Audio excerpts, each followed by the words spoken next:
किसी ने रामकृष्ण ने अपने शिष्य को बोला, भाई तुम्हारा गुरु अगर गुत्ते पर बैठा रहे या वैसा के पास बैठा रहे तो तुम क्या समझेगा उसको?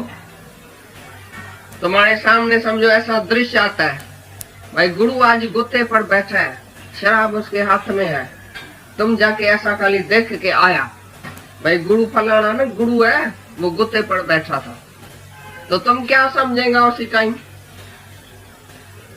शिष्य ने बोला, मैं समझूंगा तुम किसी से शराब चुराने के लिए ऐसी युक्ति कर रहे हो। बाकी तुम्हारे अंदर कोई इच्छा नहीं है, मेरे को इतना एतबार है। वैश्या के पास अगर तुमको देखेगा तो वैश्या से वैश्यापना छुड़ाने के लिए उसके पास गया होगा, उसे बातें चीतें करके उसी को ऐसा वैश्यापने से तुम छुड़ा के आएगा। लेकिन तेरे को कोई इच्छा नहीं है, तुम्हारे लिए नहीं वैश्य है, नहीं स्त्री है, नहीं पुरुष है, नहीं पाप है, नहीं पुण्य है। तो ज्ञानी के नजर में पाप पुण्य नहीं है, ज्ञानी सर्व के भले में रहता है, उसको अपनी इच्छा वासना नहीं है, इसके लिए उसके लिए पाप और पुण्य है ही। पाप माना द्वैत, पाप माना अपने से जुदा, आत्मा से जो जुदा है, देह में है, वो ही पाप है। आत्मा का घात करके जो अपना शरीर दिखाता है, मैं हूं मैं हूं मैं हूं, वही पापी है। बड़े में बड़ा पाप है ब्रह्म की हत्या करना। तुम ब्रह्म की हत्या करके, आत्मा की हत्या करके बोलता है मैं हूं, ये है फलाना है तीरा है, मैंने ऐसा किया, ये मेरा है, ये तेरा है, मैंने ये बनाया, मैंने ऐसा किया। आत्मा को छोड़ के अपने देह की मैं करना ही पाप है, बड़े में बड़ा। तो ये पापी शरीर तो सारा दिन पाप में ही बैठा है, और तुम समझ मैं बड़ा पुण्य करता हूँ, फलाना पापी है, मैं पुण्य हूँ। कौन सा पुण्य करता है? मैं दान पुण्य करता हूँ। मैं तो है तुम्हारे पास, तो तुम है ही पापी रॉन्ग मैन, तो तुम कौन सा पुण्य कर सकेगा? तुम्हारे से एक भी सत्कर्म नहीं हो सकेगा, क्योंकि तुम ही रॉन्ग मैन है, अहंकारी, ईगो वाला। ईगो वाला आदमी कुछ भी नहीं करे ना बाहर से, तो भी पाप करता है मन से। और ईगोलेस जो है ज्ञानी, वो बाहर से कुछ भी करता हुआ पाप को प्राप्त नहीं होता है। ईगो ही पाप है, बस एक ही अहंकार है जो पाप कराता है। अहंकार में ही द्वैत है, त्रिपुटी है, 3 है, 2 है, 4 है, 8 है, ये सारी संसार जो नाना भाव है, वो अहंकार के लिए उत्पन्न होता है अंदर में। जिसको ईगो नहीं है, वो सर्व में मम रूप देख के, आत्मा देखे, कौन सी किस्म वासना रखेगा, कौन सी इच्छा रखेगा, कौन सी कामना रखेगा दूसरे में? दूसरा देखेगा ही नहीं तो कामना कैसे उत्पन्न होगी?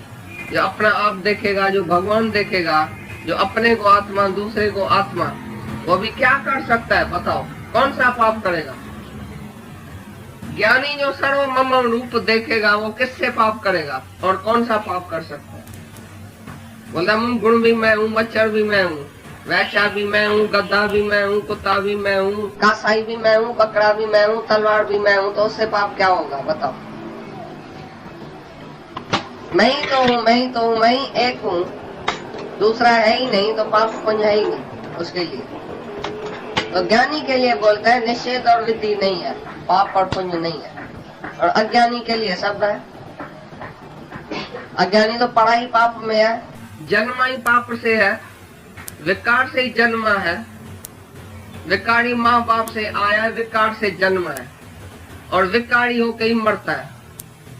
मैं जन्मा है, हो मैं विच जन्मा, हो मैं विच मरा, हो मैं विच दुखी सुखी हुआ, हो मैं विच खाया, हो मैं विच पिया, हो मैं विच भोगा, सब हो मैं विच किया।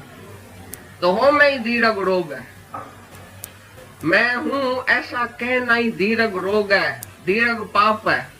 तुम हो मैं में रह के कभी पाप से छूट नहीं सकता। और ज्ञानी आत्मा में रह के हमेशा के लिए पाप से छूट गया। उसकी दिल कभी धड़कन में आती नहीं है तो मैंने इसको क्रोध क्यों किया?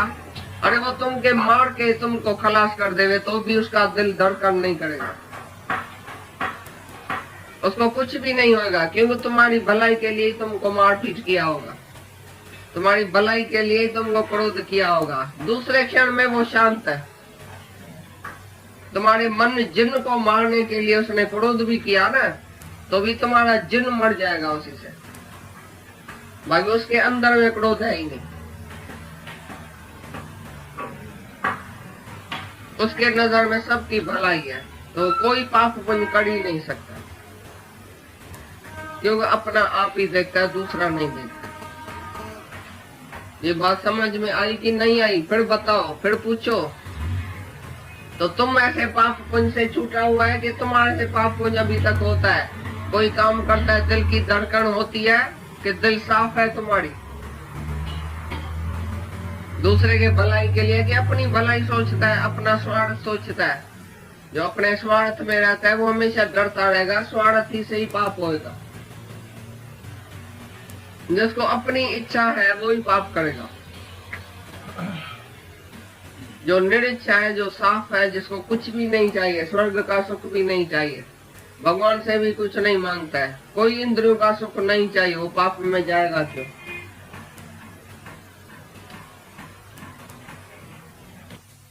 की थी वो एक बीज गुप्त था, उसके पास जाती थी। वो बीज गुप्त ज्ञानी था, और एक सन्यासी था कुमारगिरी, दो का उधर दिखाया। वो दो शिष्य गुरु के पास आया, साईं पाप क्या है, पुण्य क्या है? बोला तुमको दिखाऊं कि खाली बताऊं जुबान से? बोला दिखाओ तो अच्छा है। बोला ठीक है। तो बोला पाप क्या है? उसको भेजा सन्यासी के पास, बीज गुप्त के पास, माना गृहस्थी के पास। उसके पास जाके रहो, वो मेरा शिष्य है, ज्ञानी है, उसके घर में जाके रहना, गृहस्थी के घर में, और देखना पाप क्या है। और एक को भेजा सन्यासी के घर में, सन्यासी की कुटिया में, बोला उधर जाके देखना पुण्य क्या है। तो दोनों शिष्य और दोनों उसके गुरु के बड़े शिष्य के पास गया, एक गृहस्थी था, एक सन्यासी था। वो दोनों शिष्य उसके घर में जाके रहा। तो उधर जो गृहस्थी शिष्य था, उसके पास एक चित्रलेखा नाचनी आती थी, और उसके साथ बहुत प्रेम करती थी, बातें करती थी। और वो जो बीज गुप्त गृहस्थी राजा था, वो उससे बहुत अच्छी तरह से बातें करता था, ज्ञान की बातें, गुरु की बातें, भाई पाप क्या है, पुण्य क्या है, ये क्या है। उस स्त्री के साथ ऐसा बैठा भी होता था सारा दिन, और उसी से बातें चीतें करता था, लेकिन उसके साथ आत्मक प्यार था, शारीरिक संबंध कोई नहीं था, कोई विषय विकार उसके अंदर नहीं था बीज गुप्त के पास। तो जो शिष्य उसके पास आके रहा, वो सारा दिन देखता था, वो दादा ये तो लड़कियों के साथ बैठा है, औरतों के साथ भी बैठा है, चित्रलेखा ऐसी सुंदर लड़की इसके पास आती है अकेली, उसे बातें भी करता है, एक दूसरे को खिलाता है, पिलाता है, बातें करता है। ये कैसा भाई कोई गुरु का शिष्य है? गुरु ने मेरे को किधर भेजा? बाहर देखना ही कहाँ है, देखना तो सब भीतर ही है। अपने भीतर देखो, पाप क्या है, क्या पाप है?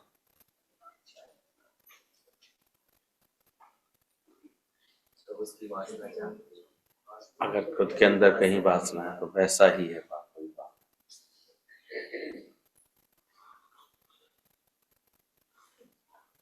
गुरु जी अक्सर कहते थे, ये पिक्चर मौका लगे तो जरूर देख लेना, चित्रलेखा,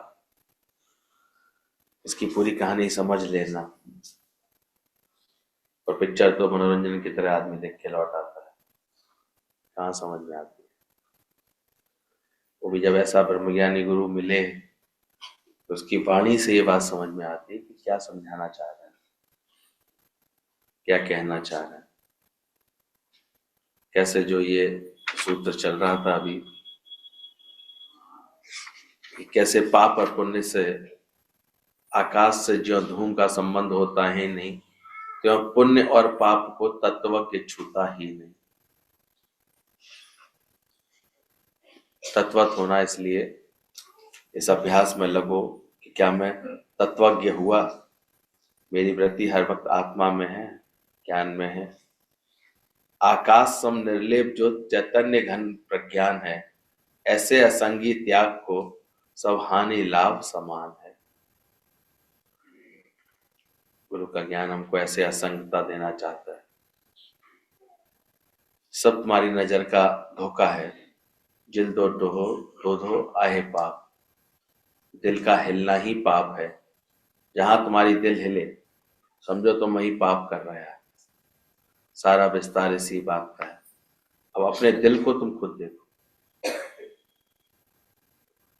उसमें कंपन है, चलायमान है, कोई वासना है, कोई दूसरा ख्याल है।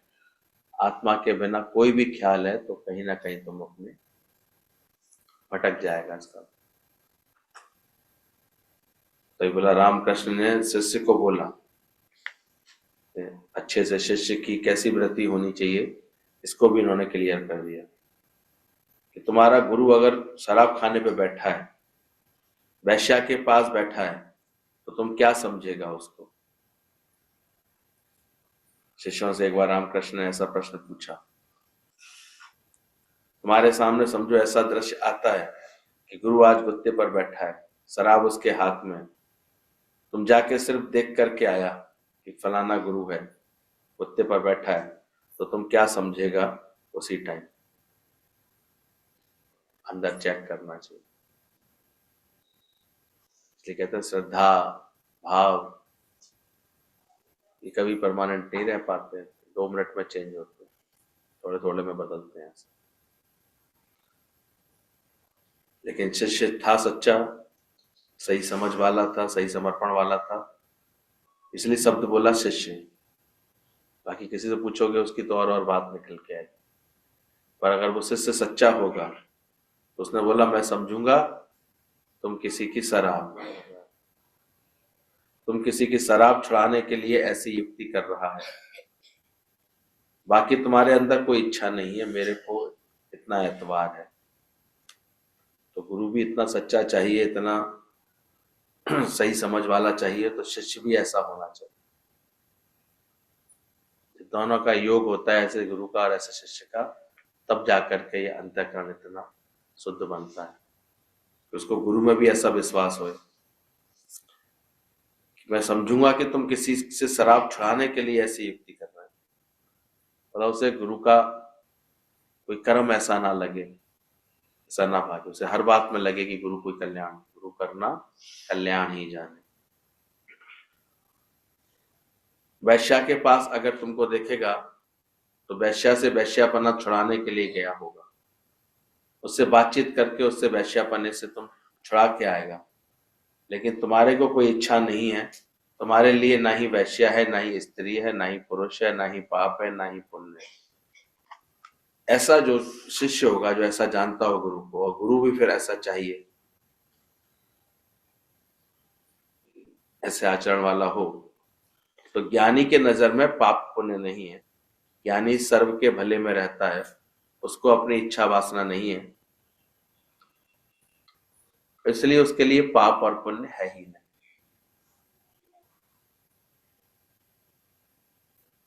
कुछ आ रही है समझ में बात? पाप माना द्वैत, परे अपने आप से जो हो जाता है। बड़े में बड़ा पाप है ब्रह्म की हत्या करना। इसलिए रोज देखो कि क्या हमारा अभ्यास सही चल रहा है, हम बार बार अपनी आत्म भाव को भुला तो नहीं रहे, पक्का कर रहे हैं, जान रहे हैं कि कैसे मैं आत्मा हूं। बड़े में बड़ा पाप है ब्रह्म की हत्या करना। तो ब्रह्म की हत्या करके, आत्मा की हत्या करके बोलता है मैं हूं ये फलाना, ये टेढ़ा, मैंने ऐसा किया। आत्मा को छोड़ के अपने देह की महिमा करना ही बड़े से बड़ा पाप है। कौन कौन इस पाप से मुक्त होना प्रयास कर रहा है या हो चुका है? कोई दूर दूर तक इसका आभास है? ध्यान रखना, सुनने से काम नहीं बनेगा, केवल ध्यान रखना। आत्मा को छोड़ करके अपने देह की महिमा करता है, नहीं निकलती तो मैं देह की महिमा, मैंने ये किया, मैं ऐसे करता हूँ, मैं यहाँ जाता हूँ, यहाँ आता हूँ, मैं है फिर मेरा है। किसी भी मेरा का चिंतन है, अंदर में आ रहा है, ख्याल चल रहा है, तो मैं तो पहले ही है, आसानी से थोड़ी जाती है। ये इतना धीरज रोग है मैं, सत्संग करते करते भी ये बुरी तरह से अंदर से पकड़े रहती है, जकड़े रहती है। इसलिए आत्मा को छोड़ करके अपने देह की महिमा करना बड़े से बड़ा पाप है। पापी शरीर तो सारा दिन पाप में ही बैठा है और तुम समझता है कि मैं बड़ा पुण्य करता हूं, फलाना पापी है, मैं पुण्य। इसलिए ये अगर एहसास आ रहा है अंदर से कि मैं तो बहुत अब गुरु की कृपा से बहुत पुण्य करता हूँ, बहुत संभल गया हूँ, तो ये भी अगर मैं है अंदर में, तो ये बड़े से बड़ा पाप कर रहे हैं। कौन सा पुण्य करता है तो वो बोलता है कि मैं दान पुण्य करता हूँ। ये मैं तो है तुम्हारे पास, तो तुम है ही अब पापी, रॉन्ग मैन। तो कौन सा भी पुण्य कर सकेगा, तुम्हारे से एक भी सत्कर्म नहीं होगा, क्योंकि तुम है रॉन्ग मैन, अहंकारी है, ईगो वाला है। ईगो वाला आदमी कुछ भी नहीं करे बाहर से तो भी पाप करता है मन से। इस अहंकार का कितना, इसको छुड़ाने के लिए कितना जतन करने की जरूरत है। ये दीर्घ रोग है। इसलिए कहीं भी अगर तुम्हें कुछ बुराई दिखती है, किसी की बात कोई दिखती है, कोई बात ऐसे पकड़ में, तो समझ जाया करो वो है क्या, किसकी वजह से। व्यर्थ का इतना अहंकार है अंदर, रोज मिटाते हैं, और ये जाता है केवल आत्मा के अभ्यास से। ये पापी शरीर तो सारा दिन पाप ही बैठा है, तुम समझता है मैं बड़ा पुण्य करता हूं। ईगो वाला आदमी कुछ करे भी ना करे तो भी पाप करता है मन से। सहमत है इस बात से? ईगो को कैसे पहचानते हैं?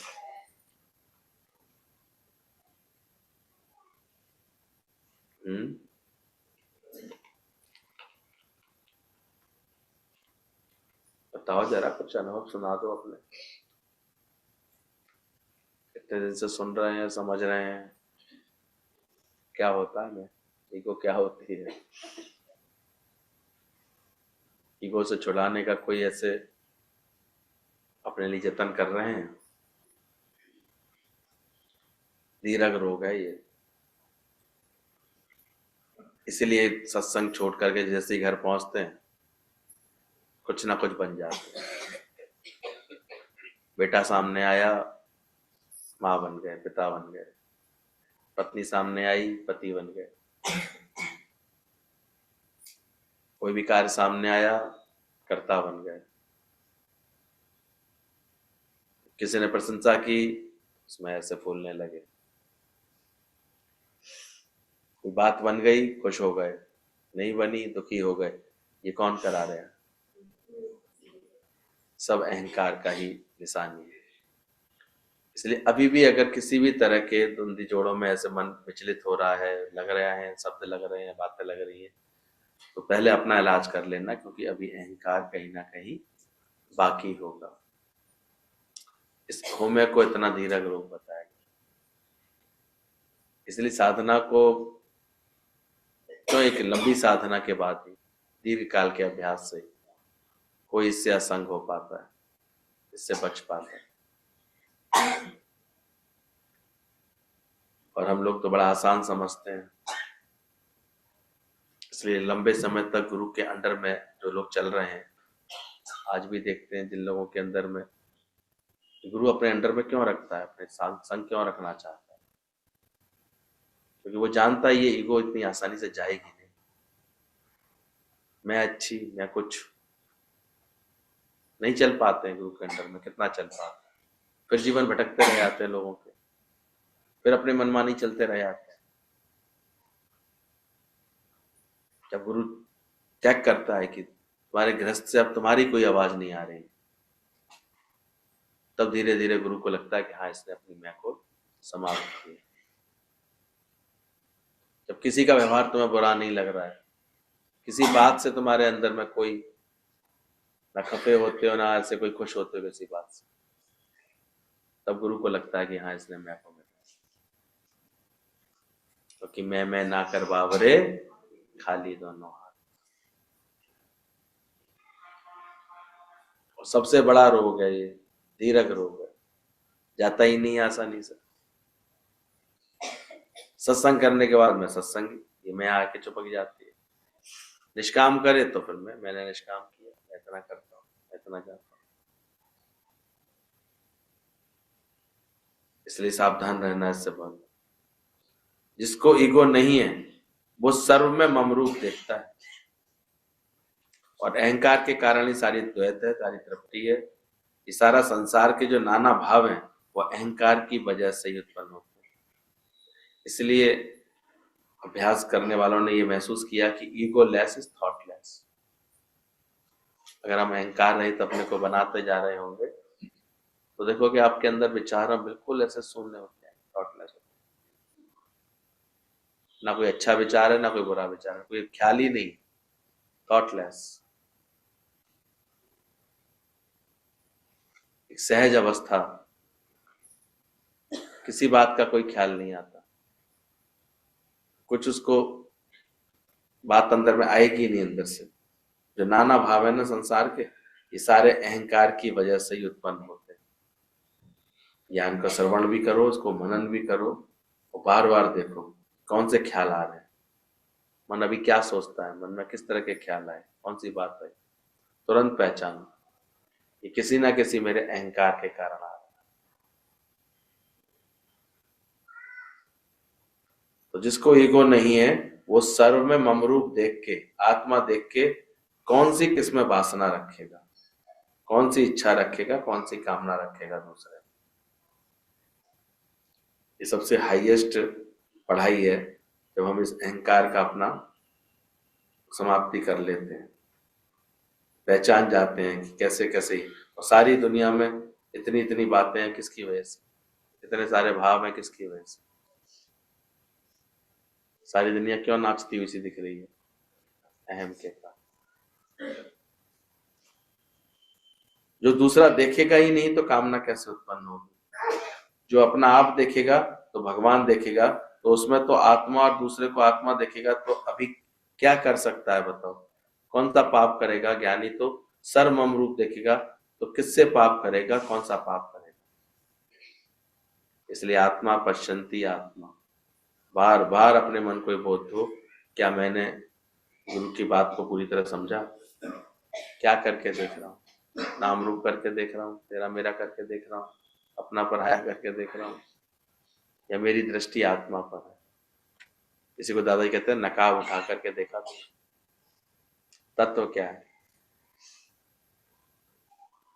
तो वो किससे पाप करेगा, कौन सा पाप करेगा। ज्ञानी बोलता है मच्छर भी मैं ही हूँ, झिंगुर भी मैं ही हूँ, वैश्या भी मैं ही हूँ, गधा भी मैं हूँ, कुत्ता भी मैं हूँ, कसाई भी मैं हूँ, बकरा भी मैं हूँ, तलवारी मैं हूँ। तो उससे पाप होगा क्या। ये बोलते कि क्यों पाप लिपायमान नहीं करता ज्ञानी को, क्योंकि वो इतना सर्वमम रूप का अभ्यास करता है। मैं ही तो हूं, मैं ही तो हूं, मैं ही तो हूं। तत्व किसका है। सारे समय ध्यान उसकी अपनी मैं मिटाने का एक ही साधन है, बार बार आत्म अभ्यास, निरंतर अभ्यास, दृढ़ वैराग्य, बार बार इस बात का चिंतन, कैसे मैं आत्मा हूं, कैसे मैं आत्मा, और पूरी तरह उसमें दृढ़ता अच्छे से। तो जो बार बार ये जानता है कि सब मैं ही बना हुआ हूं, तो उससे क्या पाप होगा। श्रवण कर लो, अपना अभ्यास अपने साथ ही करते रहना चुपचाप इसका। यानी बोलता है मैं ही तो हूं, मैं ही तो हूं, एक मैं ही तो हूं, दूसरा है ही नहीं, तो पाप पुण्य उसके लिए नहीं लगता। ऐसे समझ वाले के लिए बोला, उसको पाप और पुण्य फिर लिपायमान नहीं करते, उसको लगते नहीं। इसलिए कोट में से कोट, कोई बिरले से बिरला। छठ गुरु जी कहते इतने करोड़ों में से तुम चुन करके आए हो, तुम्हें ये अभ्यास करना है। तो किससे तुम्हारा अब झगड़ा लगेगा, तो किसके साथ बुरा लगेगा, कौन खराब दिखेगा। आत्मा के सागर में मैं डूब के खो जाऊं, सपना भय जग सारा। भजन तो इतना अच्छा सब गाते हैं, ओम मैं हो जाऊं। पर ऐसा क्या मन को बोध हुआ। द्वैत का भाव ही अंदर से समाप्त होता जाए। जब तक ये सत्य नहीं जानते कि मैं वो सत्य स्वरूप आत्मा हूं, मैं सच्चिदानंद स्वरूप हूं, तब तक हम सिर्फ अहंकार ही कर रहे हैं। जब मैं भूली आपको तो भाषा संसार, तो ये होम दीर्घ रोग है। और उसी के कारण फिर ये जो भी सब होते हैं, जन्मा जन्म मरण, दुखी सुखी, दुनिया की कितनी भी क्रियाएं, वो सब इसी कारण भासती हैं। मैं आया था, मैंने देखा था, मैं गया था, मैंने खाया था, मैंने लिया था, मैंने उसको खिलाया था। किसी को कुछ करके क्यों भूल ही नहीं पाता ना अंदर वाला। तो ये सब अहंकार के कारण होता है। मैं हूं ऐसा कहना ही दीर्घ रोग है। तुम हो में के रह करके सभी पापों से छूट नहीं सकते हो, और ज्ञानी आत्मा में रह करके हमेशा के लिए छूट जाता है। तो इसी बात का धन्यवाद देते हैं, कम से कम ये सब बातें सुनने को समझने के लिए तो मिली। ये तो कहाँ जानते, दुनिया में कहीं भी जगह बता दो, कोई जगह पर भी ये बात समझाई जा रही है। हर जगह चले जाओगे तुम्हारा कोई ना कोई ईगो बढ़ाई जा रही है।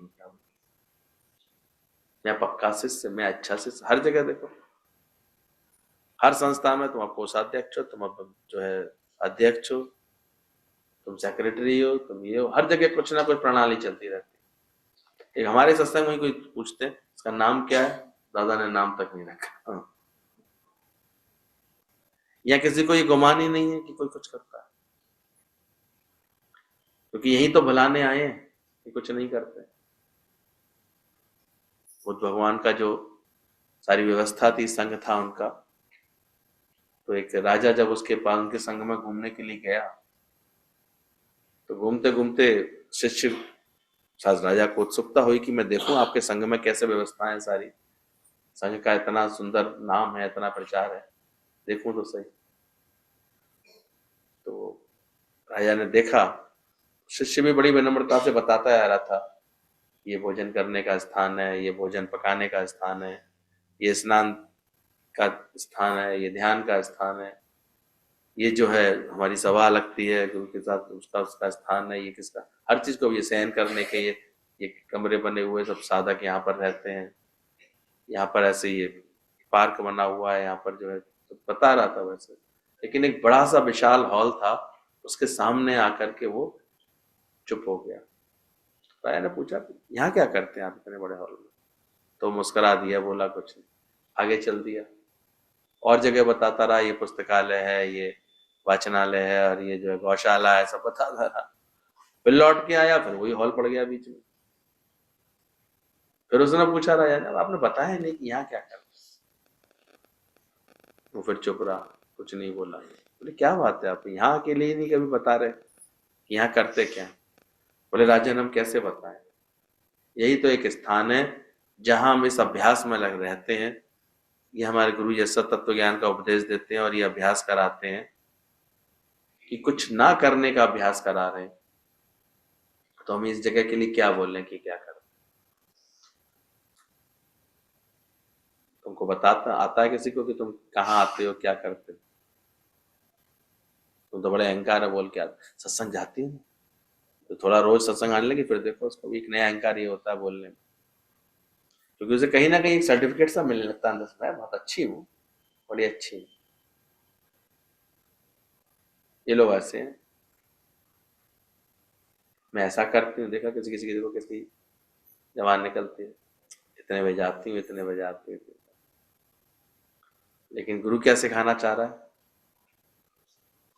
हो में ये दीर्घ रोग है, यानी आत्मा में रह के हमेशा के लिए पाप से छूट जाता है। अरे वो मार के तुमको खलास भी कर दे तो भी उसका दिल धड़केगा नहीं। ऐसे ज्ञानवान के लिए बोला, कुछ भी हो उसके साथ, उसका दिल चलायमान नहीं होता, जानता है अच्छे से। इसलिए वो कभी किसी बात से उलझता नहीं। मैं हूं ऐसा कहना ही दीर्घ रोग है। तुम होम में रह करके कभी पाप से छूट नहीं सकते हो। तुम्हारे मन जिन्न को मारने के लिए अगर क्रोध भी करता है ज्ञानी, तो तुम्हारा जिन्न मर जाएगा उसी से, बाकी उसके अंदर में क्रोध है नहीं। उसके नजर में सबकी भलाई है, वो कोई पाप पुण्य कर ही नहीं सकता, क्योंकि वो अपना आप ही देखता है, दूसरा नहीं देखता। वो लोग कहते थे दुर्वासा ऋषि इतना क्रोध करते थे, वो क्रोध क्या करते थे? कोई भी ऐसे वाक्य नहीं कि दुर्वासा ऋषि ने क्रोध में कोई व्यवहार किया और किसी का कल्याण ना हुआ, किसी शिष्य का उद्धार नहीं हुआ। इसलिए ऐसे महापुरुषों का, संतों का क्रोध भी कल्याणकारक होता है, क्योंकि इतना तप से वो तप जाते हैं। तो देखा करो जो बहुत तपी होते हैं, तो वो बड़ी जल्दी वैसे आवेश या क्रोध में देखोगे उनको तो वो गलत नहीं है, उनके तप का प्रभाव है। तप के कारण उनको सबके मन को तपाना अच्छा लगता है। वो जानते तपे बिना इसका ये सुधरेगी नहीं।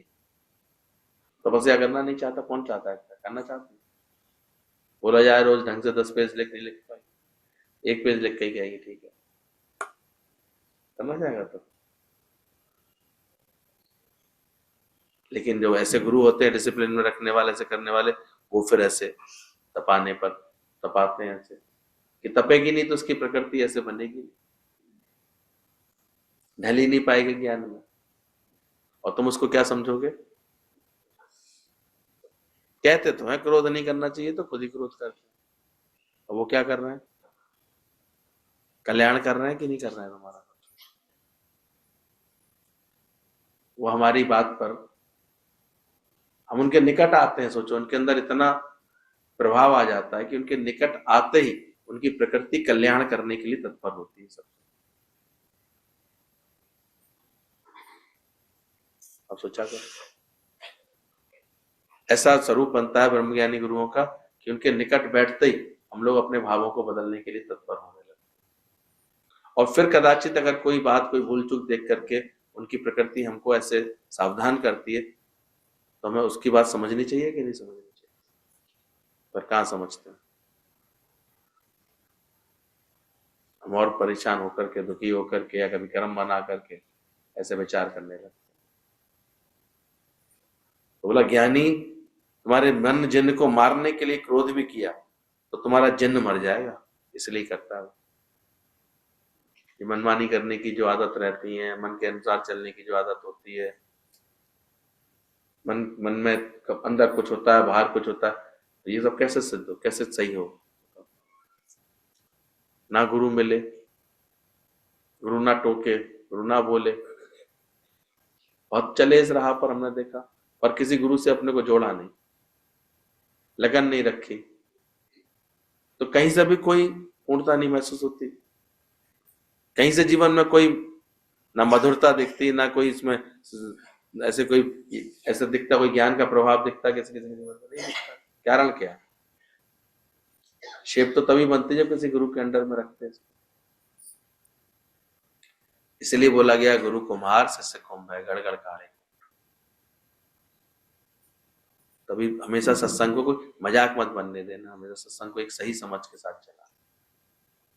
ऐसे ही नहीं बस केवल चलो आप जी अब यहाँ बैठ के सत्संग कर लेते हैं, आज यहाँ मजा कर लेते हैं, आज यहाँ मजा कर लेते हैं। क्या करोगे ऐसे में? कोई ऐसा स्थान जहां पर तुम्हारी आत्मा का अभ्यास हो, वहां जाके बैठो, जहां सही समझ मिले, जहां सही कोई बात हो। जाता है ज्ञानी भी जाता है, लेकिन कभी किसी की यहाँ की बहुत भाव, बहुत खेच होती है तो वहां चला जाता, नहीं तो वो अपने नित्य अपने अभ्यास में रहता। उसका निष्काम प्रेम उसको प्रेरणा देता है, चले तो किसी का भाव है, किसी का प्रेम है, जाता है, लेकिन साथ साथ वो ये देखता है कि वहां जाकर के भी क्या पहले उसका मन रंगा, ऐसी भक्ति है उसके अंदर, ऐसा भाव है, ऐसी लगन है कि दिखावा ही दिखावा है केवल। 4 लोग सच्चाई से सहयोग देंगे या सब ऐसे बस मनमानी करने वाले अभी सब पैदा होगा? क्या करेगा? मनमानी करने वालों को हम क्या नहीं करेंगे क्या? हमें तो वो 4 लोग कोई आकर के अपने मन को मार के बैठे हो, मन की मौत कर रहे हैं, उनके संग गुरु को मजा आता है, अच्छा लगेगा? जो मनमानी करने वाले सब बन जाते हैं उनके संग अच्छा लगेगा? क्या अच्छा लगेगा? क्या अच्छा लगेगा? और यही कारण है फिर अंदर में वो ज्ञान का फिर असर दिखता नहीं है जीवन। पर जो गुरुबानी मान करते हैं, गुरु के जितना गुरु कहे उतना ही केवल मानते हैं, जैसे गुरु चला बिल्कुल वैसे चलते हैं, तो एक दिन उनके जीवन में ये निखार आया। ये बात उनको समझ में आती, क्योंकि मन की मौत होती नहीं है इस तरह से, कोई और तरीका है ही नहीं इसका।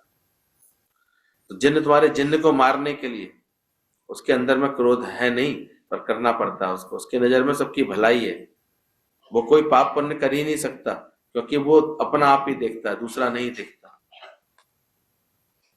हम कितने अंदर से छोटी बुद्धि के होते हैं, गुरु के ही कर्मों को उन्होंने इसके संग ऐसा किया, हमारे संग ऐसा किया, वो इसके साथ ऐसा करते, वो करता ही नहीं है कुछ, ये कब समझ में आएगा?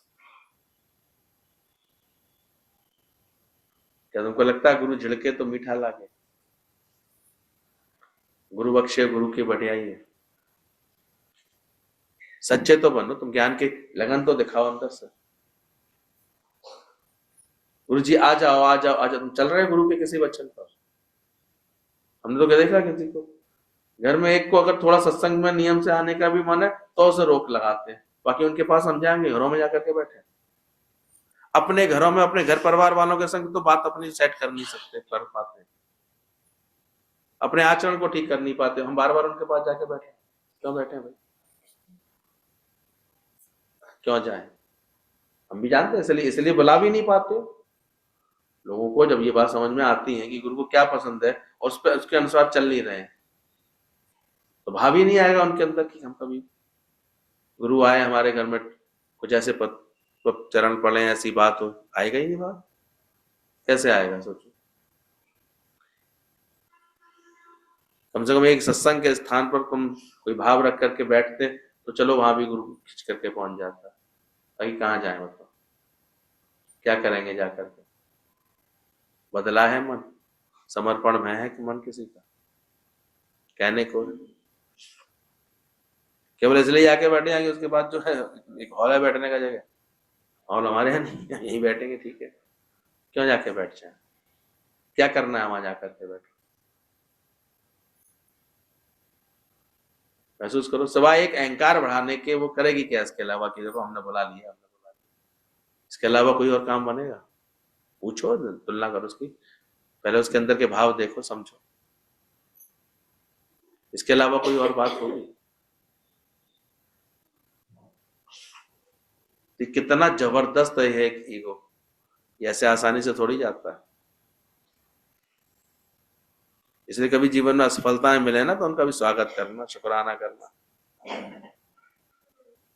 ये वही वो होता, असफलताएं मिलती हैं कम से कम हमारे अहंकार को थोड़ा सा ढीला तो करती हैं, मिटता तो खैर बड़े मुश्किल से है।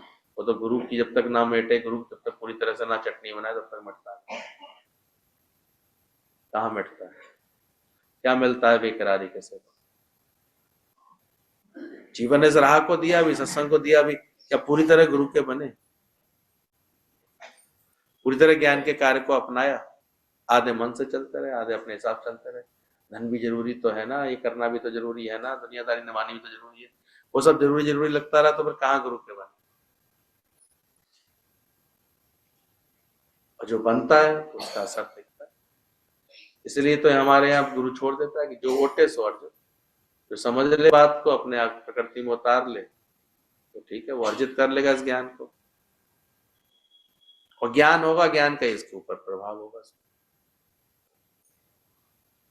समझना इस चीज को, ये बात समझ में आई कि नहीं, फिर बताओ, पूछो तुम ऐसे पाप पुण्य से छूटा है? खुद इसका चेक करो कि तुम्हारा अंदर में मन कैसा है, चलायमान होता है?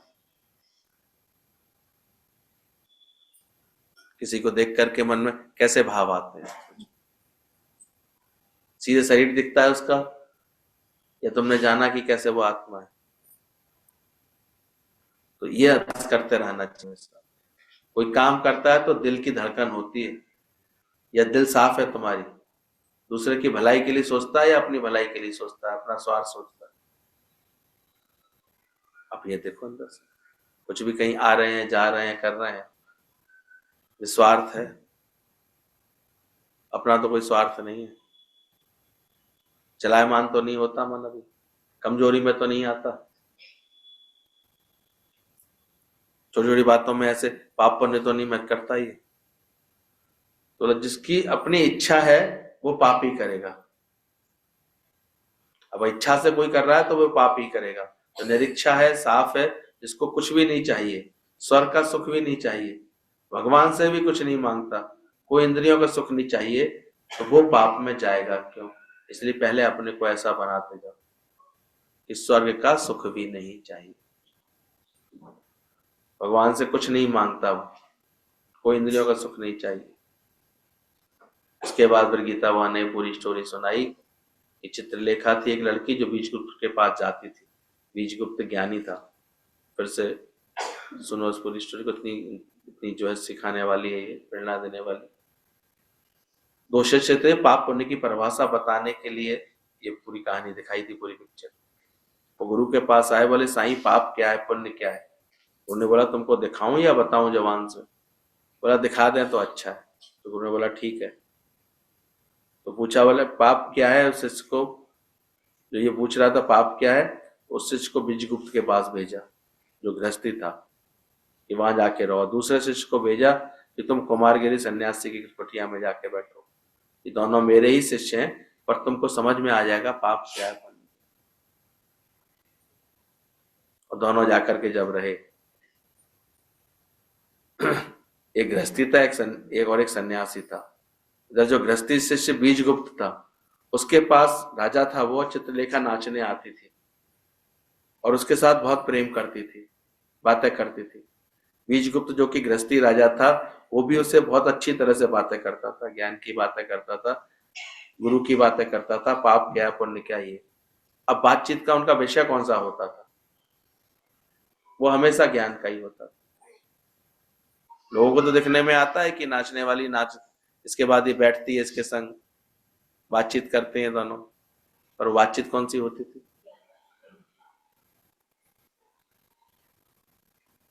लोग कुछ भी धारणा रखें, कोई बात रखें, पर कभी आके सत्संग में बैठे तो यहाँ बात कौन सी होती है, या व्यवहार क्या किया जाता है। उसके बाद हमें तो, हम देखते हैं सत्संग हम लोगों का इतना ये सुगड़ है, उसके बाद किसी का चिंतन भी नहीं है, एक ख्याल भी नहीं है, किसी के नाम रूप के बारे में पता भी नहीं है, क्या करना। इसलिए गुरु जी का भी किसी के पास कभी फोन नहीं आ जाता था, फिर चाहिए नहीं था, हमने किसी से क्या लेना देना। वो खुद ज्ञान में रहते थे। अब कोई ज्ञान के लिए आ रहा है, ले आए, उसका स्वागत। बाकी क्या करें, तो कहते तुम्हारे इन कार्डों का करेंगे क्या, तुम्हारे यहाँ शादी है, तुम ज्ञान सहित विवाह करके दिखा दो, शांत रह के दिखा दो, पहले तो दीक्षा भाव में रह के दिखा दो। ज्ञान किसके लिए सुना है, आनंद में रह के दिखा दो। बाकी तुम्हारी बहुत भक्ति होगी, बहुत ऐसी भाव होगा, तो चार प्रेमी पहुंच जाएंगे तुम्हारे यहाँ, चलो उनके साथ भजन भाव कर लेना। बाकी किसके लिए प्रेमी चाहिए तुम्हें, इतनी अक्ल आई तुम्हें। किसी प्रेमी का साथ तुम्हें कब मिलेगा, बतियाने गपियाने के लिए। गुरु जब देखता है किसी को भेजता भी है किसी के पास, तो देखता है तो ज्ञान से तो कोई मतलब नहीं, इधर उधर की बातें करके टाइम पास करता है, उसके पास फिर जाने का मन करता है। पर एक ज्ञान में इंटरेस्ट लेता है, सत्संग की बातें करता है। कोई सत्संग मिले आपस में तो वाणी निकाल के बैठते हैं, गुरु की वाणियां का पढ़ते हैं, वहां पर हम देखते हैं सत्संग जम जाता है। कर क्या रहे हैं तुम, अभी कैसे आचरण कर रहे हैं, बस दिखाने के लिए, कहने के लिए कि हमारे एरिया में भी सत्संग होता है। सत्संग होता क्या है, कभी ये देखा, कोई ज्ञान का अभ्यास होता है, होगा तो अलग दिखाई देगी उसकी बात। त्याग करना, नहीं तो एक अहंकारी बनाओगी।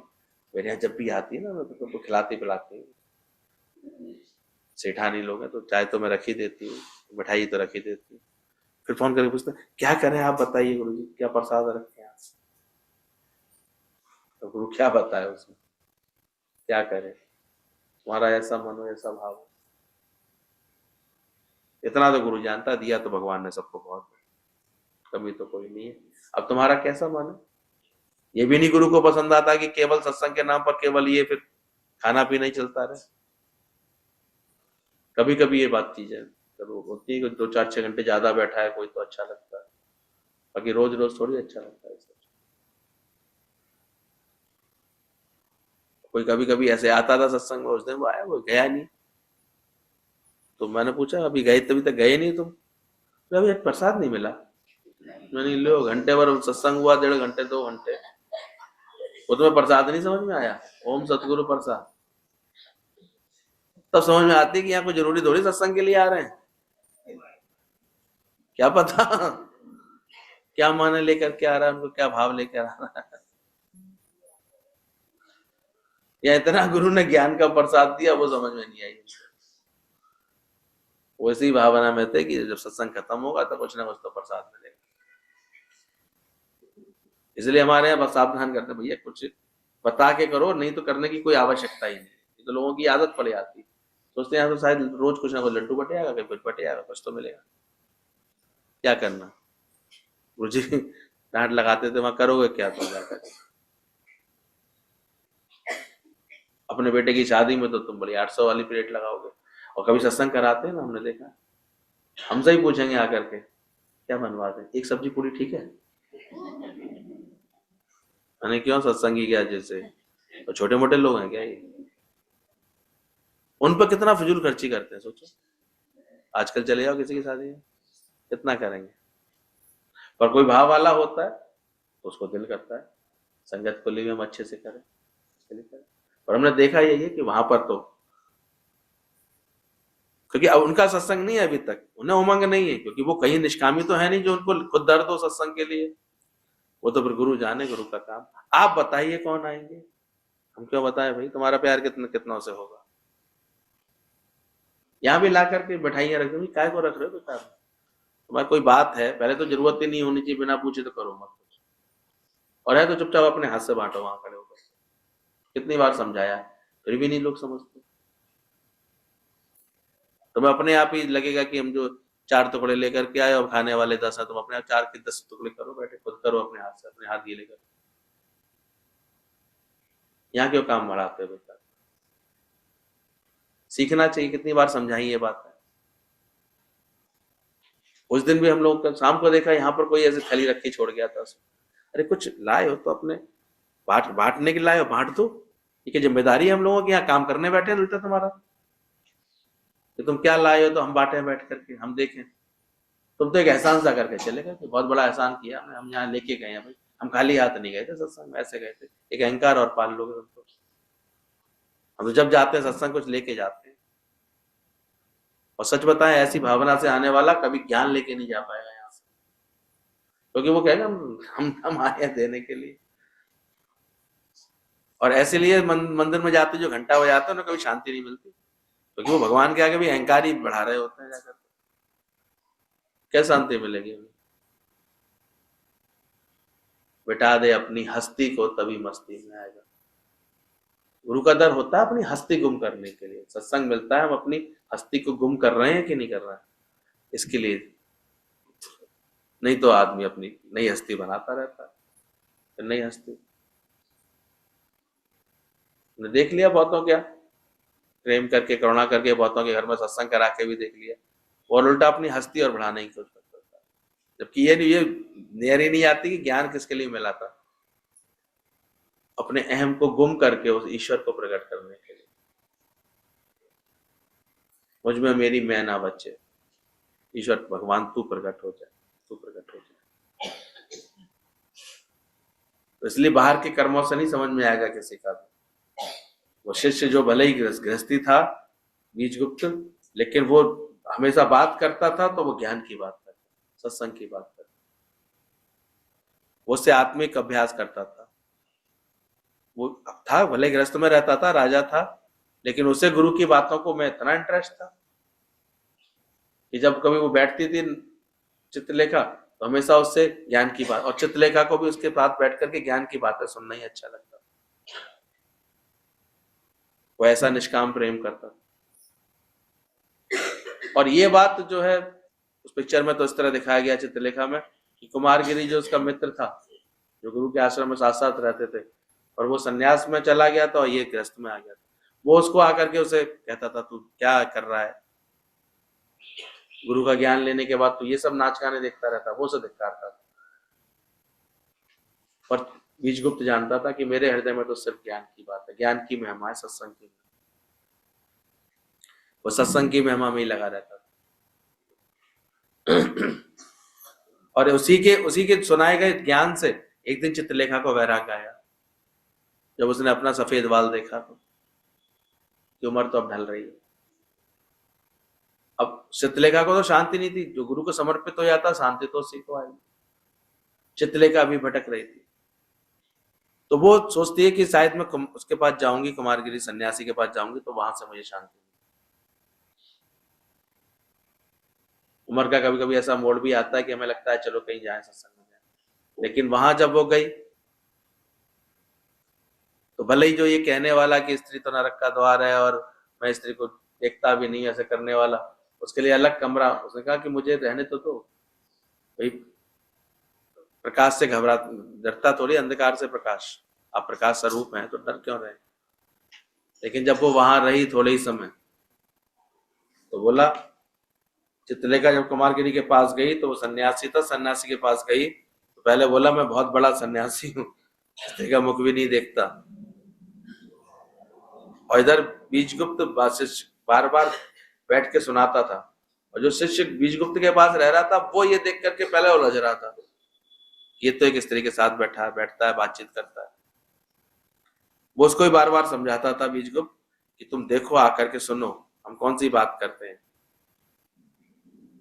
ऐसा सुन सुन करके उसने देखा पाप क्या है। मैंने तो समझा बाहर से स्त्री पुरुष का बैठना पाप है, पर अंदर इच्छा पड़ी है तो वो पाप है। उसके अंदर में तो इच्छा है ही नहीं। तो उसने देख लिया, अच्छी तरह समझ लिया कि बीजगुप्त राजा के अंदर कोई वासना नहीं है, कोई इच्छा नहीं है, कोई भारी ऐसी उसके अंदर में उछलंगता नहीं है। तो उसका हमेशा व्यवहार उसने इतना देखा, तब उसकी समझ में आया कि मैं देख समझ क्या रहा था और है क्या भाव। और दूसरी तरफ चित्रलेखा जब पहुंची कुमारगिरी के पास तो चित्रलेखा बोली, मैं तुम्हारी शिष्य हूं, मेरे को कैसे भी इधर रखो, मेरे को कैसे भी ज्ञान दियो, ऐसा करो। तो बाजू वाला कमरा चित्रलेखा को दे दिया। कुमारगिरी ने चित्रलेखा को बोला, ये साधना करने का है, यत्न करने का है, खाना पीना छोड़ने का है, बिस्तर पर नहीं सोना है, धरती पर सोना है, हमने बहुत तपस्या की है। चित्रलेखा ने बोला, मैं भी तपस्या करूंगी, मैं भी जानूंगी आपका ज्ञान क्या है। तो गुरु का शिष्य बार बार कुमारगिरी को देखता है कि कैसे चलता है। दूसरा वाला शिष्य था, वो बार बार देखता था। तो कुमारगिरी सन्यासी ने उस चित्रलेखा को थोड़ा थोड़ा ज्ञान सुनाया, तो फिर उस सन्यासी का मन जाकर के उस लड़की में फंसा। यह अछूत कन्या, इसलिए कहते हैं बहुत सावधान होकर के इस राह पर चलना। ये मन कब कब कौन सा ये कपट मार्ग अपना लेता है पता नहीं चलता है। ये बड़ी सुंदर है, ये ऐसी है, इसके भाव आने लगे उसके अंदर। हजारों साल उसने त्याग की नौटंकी की थी ना, छोड़ के गया था, तो स्त्रियों को बाहर से त्याग किया था, तो अंदर इच्छा रह गई थी, अंदर तो वासना थी उसके अंदर। तो वासना से उस लड़की को देखने लगा, लड़की समझने लगा। लड़की समझती थी ये तो बड़ा गुरु है, सत्श्री स्वामी सन्यासी है, ये मुझे जरूर मुक्ति देगा।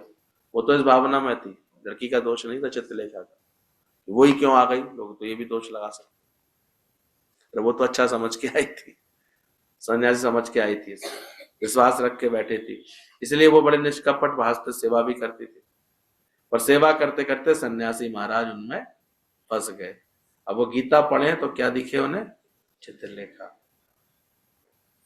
मंत्र पढ़े तो चित्रलेखा, वो ऐसी बस गई उनके मन में, अंदर में नाम रूप आ गया, क्योंकि वो द्वैत में था, वासना में था। अंदर में देखो, भगवान के सिवा किसी और का नाम रूप ना रह जाए, तब जानना कि मेरे अंदर की वासना, और बस भगवान की किसी आकृति में ही नहीं, केवल साथ साथ निराकार निर्गुण ब्रह्म को जानना। ये तो आते हैं बहुत से लोग भगवान में, तो भगवान तक पहुंच जाते हैं, लेकिन भगवान में ही आसक्त होकर रह जाते किसी मूर्ति में, किसी विग्रह। इसलिए मीराबाई भले ही मूर्ति में बहुत आसक्त थी, उसे कृष्ण की मूर्ति इतनी प्यारी थी, लेकिन उसका भी जो है परमार्जन, जो एक तरह से उसका और शुद्धिकरण उसके गुरु ने किया, जब उसको ये अभेद ज्ञान बताया, आत्मा का ज्ञान बताया। क्योंकि उससे पहले वो यही बोलती रहती थी, जो मैं जानती प्रीत की है तो खोए, क्योंकि उसका द्वैत नहीं खत्म हो रहा था अंदर से।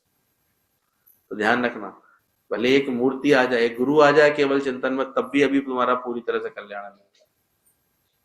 जब उसको पूरा अद्वैत की बात समझ में आई मीराबाई को, वो कहते हैं उसके बाद मीराबाई के ऐसे भजन बनने लगे, पायो जी मैंने, हमेशा कृष्ण कृष्ण करने वाली कौन सा भजन गाने लगी, राम रतन धन पाए, वस्तु अमोलक दीनी मेरे सतगुरु। किसने दी, तो सतगुरु के बिना यह अभेद ज्ञान नहीं कि हमारा मन अब कहीं ना अटके, किसी भी वासना में ना जा सके।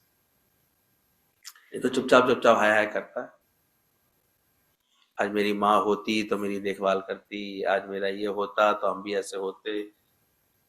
दुनिया में गृहस्थियों को देख के लगेगा कि हमारी भी कोई गृहस्थी होती तो अच्छा था, वासना तो कब कहाँ जाकर के ऐसे खड़ी हो जाए कुछ पता लगता है। तो ऐसे ही वो सन्यासी महाराज जो चित्रलेखा नाम रूप बस गया। कुमारगिरी अचानक उस दिन चित्रलेखा के रूम में घुस गया, तो वो समझ गई कि ये तो बदमाश है। तो कभी ना कभी कोई ऐसी हरकत हो जाती है जो पता लग जाता है इसके मन में कैसा भाव है, कैसी बात।